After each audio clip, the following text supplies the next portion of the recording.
Folks, you're with Tyhast today, your pushback channel, and thank you for joining this audio live stream. Please listen to this presentation as you would a radio broadcast. In this essay, I'd like to talk about the wider issue of disrespecting. Now, what sort of caught my eye here recently was there was a high school kid got murdered by some black kid in the United States, and the claim was, or amongst the black activist community at least, the BLM type hustlers, was that the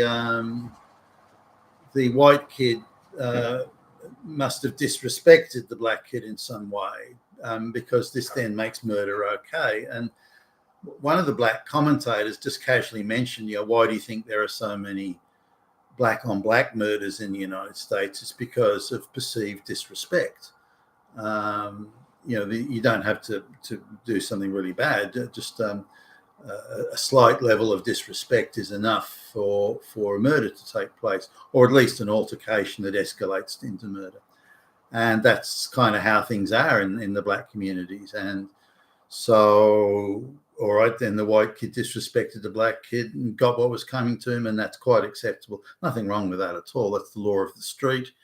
And the law of the street says you disrespect, or I perceive I'm disrespected, I have the right to murder you. It's sort of an interesting take on things, but I can't imagine that large sections of any community would agree with that. Now, I guess there are a few things here. What becomes the justification, if there is one, for murder, other than things like immediate self-defense? And what is the baseline or the bar for disrespect? For example, if you look sideways at somebody, that look disrespected me, I'm going to kill you. Is it when if your dog pisses on the neighbour's lawn, your dog disrespected my lawn, I'm going to fucking murder you, motherfucker? Where's the baseline on this? And where could you reasonably say that the line is about to be crossed, or could be, where is the bar here? Is there one? Is it up to the individual perception?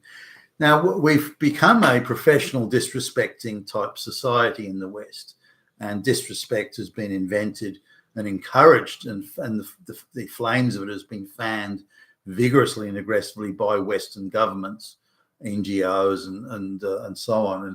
And if you look at the money that US aid was, the billions upon billions, tens of billions, was disgorging, they would just spending that money and giving that money to professional race hustler grifters, LGBTQ, feminist groups, and so on, all of whom were professional grievance takers. Now, once you say you have a grievance, you then have the basis for disrespect. For example, if you don't use a transgender person's chosen pronouns or chosen name, if somebody called John, or who hitherto was John, who now wants to be called Jane, if you don't do that, there are some places around the West where you can be fired from your job, or even suffer criminal charges, for goodness sakes. And you say, well, that's insane. But that's actually where we are in the West today. Or if you don't hire enough black lesbians into your company, the government will sue you, and people can lose their jobs over that. And the list goes on of supposed disrespecting. In some places, if you don't allow a transgender man to compete in women's sports, then again you can suffer legal penalty, which can include loss of employment and so on. So the penalties are quite severe, and this is for a disrespecting thing. Because if you don't use my pronouns, my preferred, I arbitrarily unilaterally decide on what you have to say, and if you don't do that, you're disrespecting me, and I can inflict upon you the full force of the legal and governmental authorities to punish you and destroy your life. Not doing that. Now, that's how far away is that from murdering somebody? You've ruined their career, you've ruined their life, you've bankrupted them, you've ruined their marriage, or something, whatever. I mean, that's not that far away from murder. You financially and socially murdered them. You just haven't stuck a knife in them or shot them or something. So the difference between the two isn't really that great. So disrespecting has become a thing. If you don't have 50% black lesbians on the board of directors, you're disrespecting black lesbians.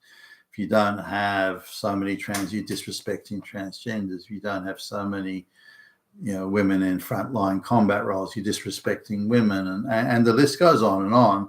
And so disrespecting has now become deeply embedded, I would argue, in Western culture. And in all across adult life, government employment, private employment, and the willingness of the state to sue you and come after you legally and financially, particularly the globalist controlled elements of the state, the deep state, and their willingness to fund the grievance industry, which is the breeding ground of the disrespecting industry. This makes it all but impossible to avoid in day-to-day life. You just have to be very careful. And there are places you don't go, situations you avoid, meetings you avoid.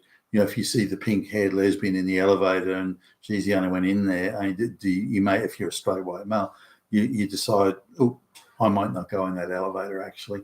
They've got cameras in them, but she could claim he said something. Well, he didn't touch me or anything. He just said something. Well, he doesn't show that again. Yeah, he's ventriloquist though, but he's still a Nazi. How do you sort of disentangle a society from such madness? It's no easy task, and I think the Trump administration is at least making a promising start on that. Now, disrespecting sort of as a kid, I remember there were the as I've mentioned many times before, I briefly went to a fairly brutish high migrant area high school for again mercifully a short period of time, and it was a case there. If you're walking through the school, recreational area, the playground, or even near the canteen or something like that, if you're walking past it, somebody could come up, another kid at school could come up to you and say, "What did you say to me?" That type of thing. Or, "Were you looking at me?" And they shape up to you like, "Yeah, you want to have a fight?" And you didn't even know who they were. You hadn't said anything. You hadn't looked at them. They were just looking for trouble. And there were those kids that were like that. And the word disrespecting wasn't used at the time. And I don't remember hearing it really until I don't know, maybe the last 15 years or something. I first started hearing it. Maybe it goes longer than that in the ghettos. I don't know.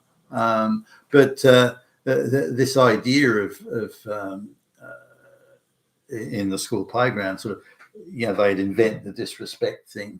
They would say that you'd done something or said something or looked at them in a certain way, and this would be. But it was they seemed to be seeking almost like a moral justification. You did something bad. I have a right to respond with double the amount of whatever that you did to me. That was the sort of, and I always found that odd. Now, in a brutish sort of high migrant area high school, I found that certainly by my observation anyway, that the Arabs in particular were into that. They seemed to love that. You said something. What did you say to me? And then beyond that, if it was white kids, they typically were the Irish that were doing it. Outside of that, you really wouldn't see anybody doing. It seemed to be, people that came. They could come from intact sort of families, even deeply religious ones. Interestingly, like a lot of the Lebanese around were Christians, but they seemed to have this view of they were almost desperate to take offence. How can we find some way to be offended? So it's the professionally offended. Now we see this. This was the school playground, though. It was school time, and by sort of after a certain amount of time, two things occurred. One is that most of the kids were doing this with the lower IQ kids. They weren't doing so. You wouldn't call them promising students. And it was rare, very rare, you'd find a promising, diligent student who would also be a thug. You did get it, but it was rare, to say the least. And the idea that you would invent a grievance in order to as we would see today in the US, invent a grievance just so you can murder somebody would have been just beyond conception. But there it was at school. Now, but by third year high school, most of those kids were, the grievance-seeking kids who were prepared to use any opportunity to invent a grievance, which would then permit them to go and beat some hapless kid up or something. Those kids were leaving school, so I think at the time, I'm going back in, but I think it was when you got to 14 and a half years old, you could leave school. I think it was the youngest you could leave.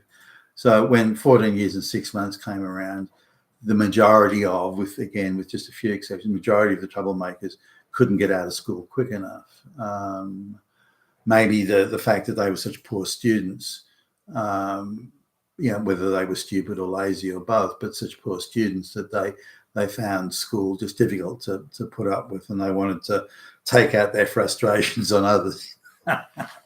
It didn't really matter, but they would then leave school, so you had an exodus of the troublemakers, and the grievance sort of mongers that remained behind were more devious than brutish. So the nature of it changed. But anyway, that was the thing. Now the same went for, there were places around, again, laneways and streets you just didn't go down. I used to take the long way around. If my mother said, we'll go to the shop and get a loaf of bread or something, I would take the long way around rather than take the risk of going through a sort of patchwork of narrow laneways where the goons would always be sort of hiding in the bushes somewhere, and they'd come jumping out like medieval highwaymen. Yeah, what did you fucking say to me? Such were the times. but this was sort of younger kids. It wasn't by sort of 15 years old, it was really starting to, you had to sort of more be looking for the trouble rather than it would come and find you. Not that it's impossible, but just a rarity. Now, moving away from an area to an area that was racially homogenous, and there was, it was 99.9% white and very middle class, and this sort of thing. There was almost none of that. In fact, I don't recall any of it. So this idea of people just appearing, what do you say to me? Or other things like, hey buddy, you want to fucking fight or something? I'm going to kick your ass, motherfucker. All that sort of thing. That seemed to be particularly with areas where, again, there were large numbers of low quality students. Now, it didn't mean that in the wealthier areas there weren't students that were thick-witted and so on. There were. I mean, they were there, but they didn't seem to think that finding a grievance was every minute of the day they were looking to find how can I be offended? How can I interpret something? And if I can't find anything, I'll just invent the grievance. Now, this is, I think, where we are today. When you look at there are armies of whether it be police or activist groups or NGOs trawling the internet, looking for any comment, any utterance or any statement that can be viewed as disrespecting the LGBTQ or disrespecting, I don't know, the black BLM or something like that. And they're onto it, and they have to. We've got a grievance. We can activate government. We can get the FBI under these people, and for really nothing more than a perceived disrespect.